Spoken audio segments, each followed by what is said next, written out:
السلام علیکم ورحمۃ اللہ وبرکاتہ۔ الحمد للہ وحدہ لا شریک لہ والصلاة والسلام علی من لا نبی بعدہ اما بعد۔ اعوذ باللہ من الشیطان الرجیم، بسم اللہ الرحمن الرحیم۔ لقد کان لکم فی رسول اللہ اسوۃ حسنہ۔ اسوہ حسنہ سے مراد کیا ہے؟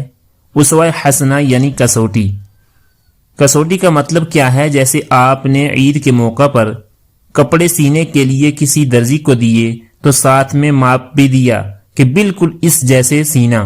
اسی طرح معیار اور نمونے کا مطلب یہ ہے اللہ رب العزت نے ہمیں بتایا زندگی تم نے اس طرح گزارنی ہے جس طرح حضرت محمد صلی اللہ علیہ وسلم نے گزاری ہے۔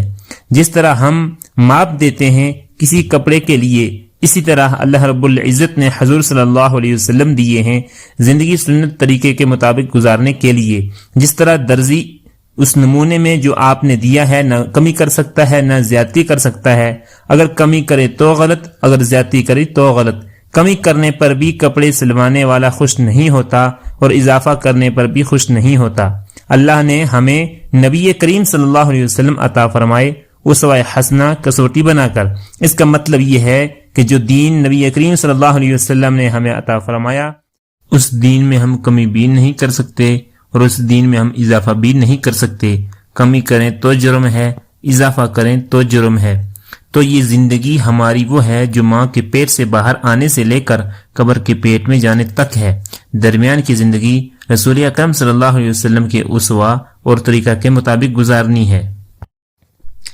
جب تک ماں کے پیٹ سے بچہ اس دنیا میں نہ آئے اس وقت کی زندگی کو دنیاوی زندگی نہیں کہتے، اور جب کوئی قبر کے پیٹ میں چلا جائے تو اس زندگی کو دنیا کی زندگی نہیں کہتے۔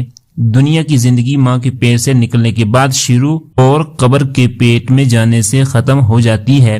یہ وہ زندگی ہے جو ہم نے اور آپ نے اپنے طریقے کے مطابق گزاری ہے۔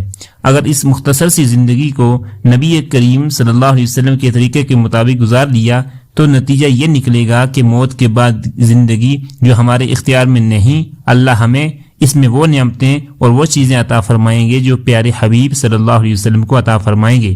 حضرت انس بن مالک رضی اللہ عنہ فرماتے ہیں کہ نبی کریم صلی اللہ علیہ وسلم ایک مرتبہ قیامت کا تذکرہ فرمایا تو ایک صحابی نے پوچھا یا رسول اللہ من الساعہ، قیامت کب آئے گی؟ نبی صلی اللہ علیہ وسلم نے فرمایا تو نے قیامت کے لیے کیا تیاری کی ہے کہ تو قیامت کا سوال کرتا ہے؟ اس نے کہا یا رسول اللہ میرے پاس قیامت کی تیاری کا اور کوئی سامان موجود نہیں ہے، ہاں میں اللہ سے اور اس کے رسول سے محبت کرتا ہوں۔